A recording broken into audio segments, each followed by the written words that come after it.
check out this Islamist giving his revolutionary speech at the University of Illinois. America is the cancer that have spread their illness all over the world.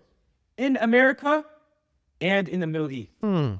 Makes perfect sense, doesn't it? His father sold everything in his native country, whichever amazing Islamic country that was, stood in line outside the American embassy begging for a visa only to end up in a sick, perverted, cancerous America? Now Muslims are tired of this cancer. They're tired of the American government. They're tired of democracy. They want to see a new way of life. Okay, that was the most hilarious part of this severely intellectually challenged speech. He's gone beyond stupidity. All they care about is their world order, i.e. standing by their Muslim brothers regardless of who is at fault.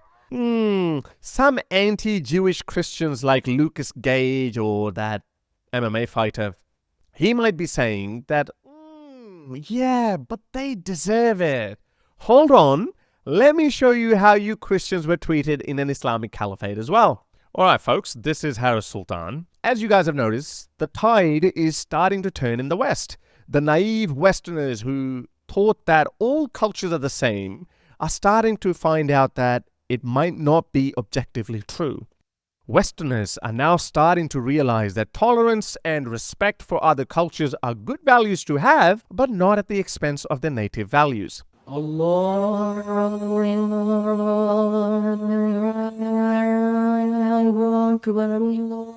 made the West the greatest civilization was not just its military might. I mean, what military might do Belgium or the Netherlands have? None.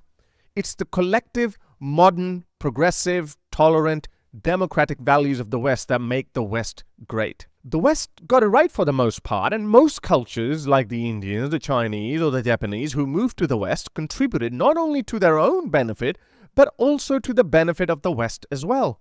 But like everything, nothing is perfect, and there will always be exceptions and some outliers.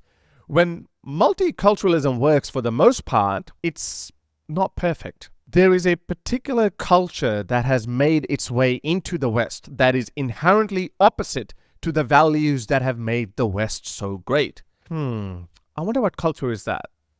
Any ideas? I think this is probably the easiest question, and I'll leave that to you guys to answer in the comments. But if you're struggling to answer this, then hang around for a moment because I'll play a video for you that will make it clear as daylight. But before I go further, I need to tell you to please like, share, and subscribe to the channel. If you'd like me to continue making awesome videos like these, then you can support me on patreon.com/Sultan or buymeacoffee.com/Sultan. So let's get to today's video. In the wake of the Israeli-Palestine conflict, we have seen how tens of thousands, if not hundreds of thousands of people have come out and undermined not only our Western values, but also our very democracy itself. Yes, around 10 to 20% of these protesters are bleeding heart, virtue signaling, self-righteous, blue-haired, useful idiot Westerners, but they are very different from the vast majority of these protesters.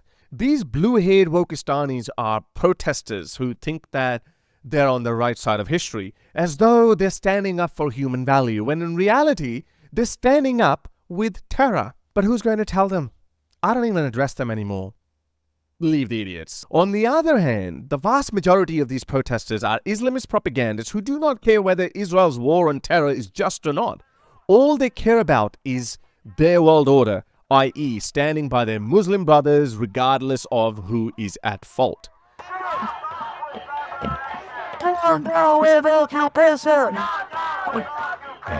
They don't care about the fact that Israel had no choice but to wage war on Hamas after it butchered 1,200 of its civilians. But again, who's going to tell them when they're not even interested in finding out the truth? These protests have emboldened them into thinking that maybe the West, which is so strong externally, is actually very weak internally. Maybe this is the only way to make the West fall, and with it, our cherished freedoms and democracies as well.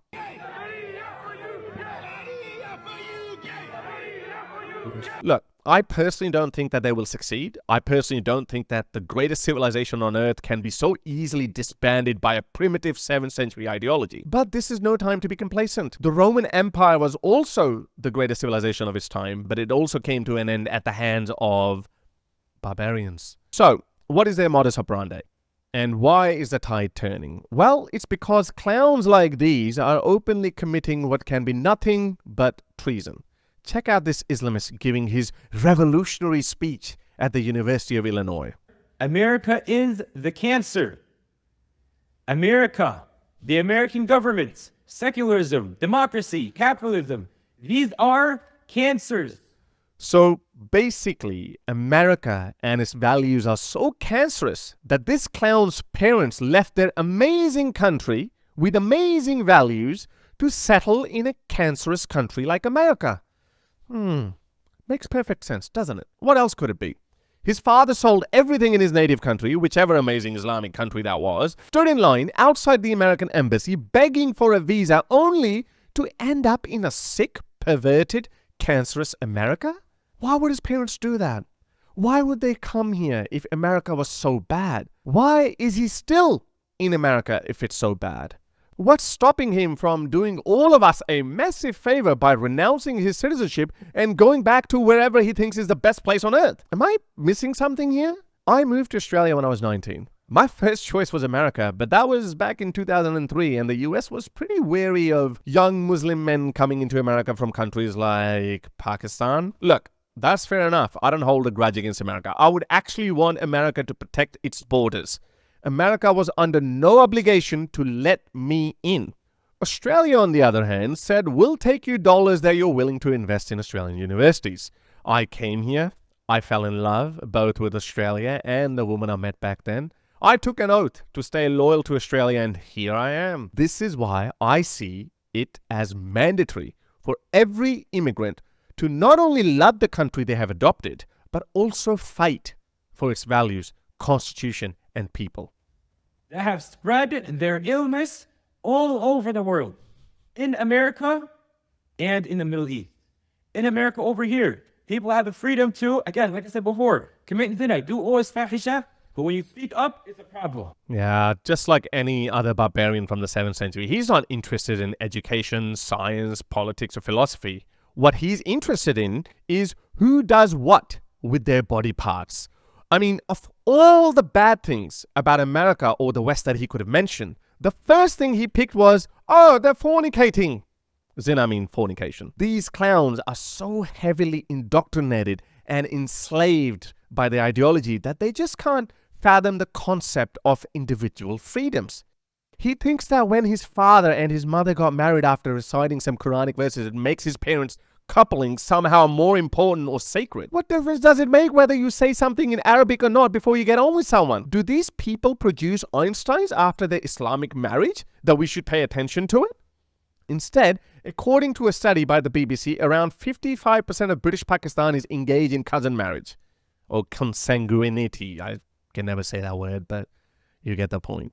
And as a result, children born to British Pakistani parents are 13 times more likely to have genetic defects. So your Arabic Quranic verses that you recite before getting married, they're not protecting you from these congenital diseases. But what's so special about your marriage? Typical, as I said, this ideology belongs in the 7th century, not in the modern 21st century secular liberal democracy like America. Again, you can't reason with these people. There is no brain. It's all Quran. Hence, it's called the Quranivirus. Check out this next part. It's the worst of his speech. Non-Muslims are tired of this cancer. They're tired of the American government. They're tired of democracy. They want to see a new way of life. And as Muslims, we have to understand that we have that new way of life. Rasulullah was sent as the mercy for all of mankind. He was sent as a mercy. Why? Because the way of life he brought will bring that mercy. The way of life he brought will bring that tranquility to Muslims and non-Muslims. Non-Muslims won't have to worry about these issues they worry about now. They won't have to, because Islam is a just religion that has come to be implemented upon society. Okay, that was the most hilarious part of this severely intellectually challenged speech. He's gone beyond stupidity. So he's saying that not only Muslims want Sharia in Western countries, but non-Muslim Americans are also sick of American values like democracy and secularism.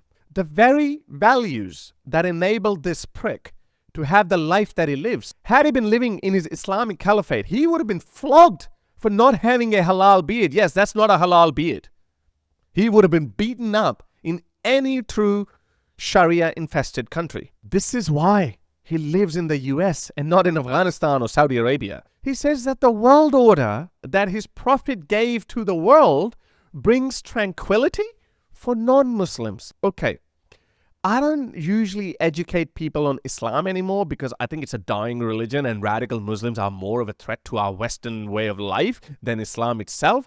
But this calls for a bit of education on Islam. First of all, did you know that in Islam, only Jews, Christians, and the now extinct religion called Sabians can live as dhimmis in an Islamic caliphate? Dhimmis are second-class citizens who are non-Muslims in an Islamic caliphate. People belonging to any other religion only have two choices: either convert to Islam or die. This is why when Muhammad finished his conquest of Arabia, there was not a single polytheist left. There were many Jews and Christians left as dhimmis, but no polytheists. Now you might think, okay, well, at least Jews and Christians could live in an Islamic caliphate. Yes, but not without any humiliation.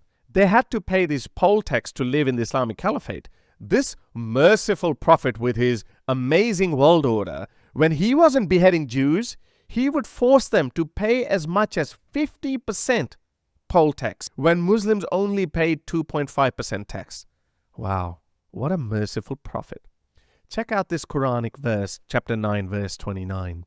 Fight those who believe not in Allah, nor the last day, nor hold that forbidden which hath been forbidden by Allah and His Messenger. So basically, every non-Muslim, Jews, Christians, fight them because they don't believe in Allah, they don't believe in what's been forbidden by Islam, etc., and also not His Messenger, nor acknowledge the religion of truth, self-proclaimed truth, even if they are of the people of the book, until they pay the jizya, poll tax, with willing submission and feel themselves subdued. So clearly this merciful prophet with his amazing world order, which brings tranquility to non-Muslims, is saying fight everyone basically who does not believe in Islamic values, who does not believe in Prophet Muhammad being the last prophet, who doesn't accept what's been forbidden by Muhammad. So that's tranquility. And look at the last bit.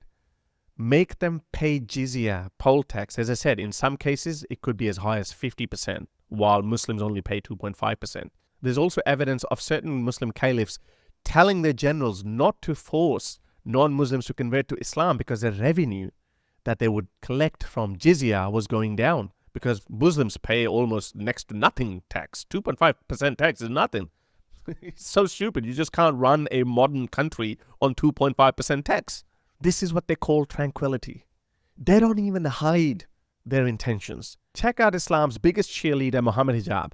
Look at what he's saying. Might I add, unapologetically. If you look at the central figure of Islam, which is Muhammad, right, he went through a war, or a variety of wars, a series of wars, and at the end of it, he was victorious. And that's historically attested to. I mean, there's no controversy on that issue. And that's why Islam spread and so on. So Islam is a warrior religion in many ways. And it's unapologetically so. It's about expansion, it's about conquest and so on. It's one thing if people on their own discriminate against minorities, but it's quite another if the merciful leader himself encourages people to humiliate its minorities, like the Jews. Consider this hadith. Do not greet the Jews and the Christians before they greet you, and when you meet any one of them on the roads, force him to go to the narrowest part of it. Ha ha ha. Sahih Muslim 21678. Have a look at this guy in London. This is exactly what he's doing in today's London. He's just following in the footsteps of his prophet. See a Jew, put him in the narrowest part of the street.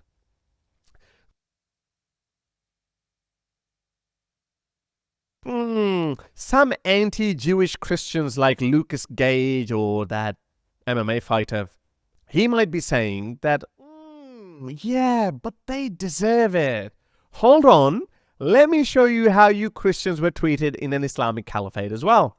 Umar, the second caliph and the third most revered figure in Sunni Islam, once did this. Umar wanted a good scribe, so one of his subordinates, Abu Musa, gave him a scribe who did a wonderful job for Umar.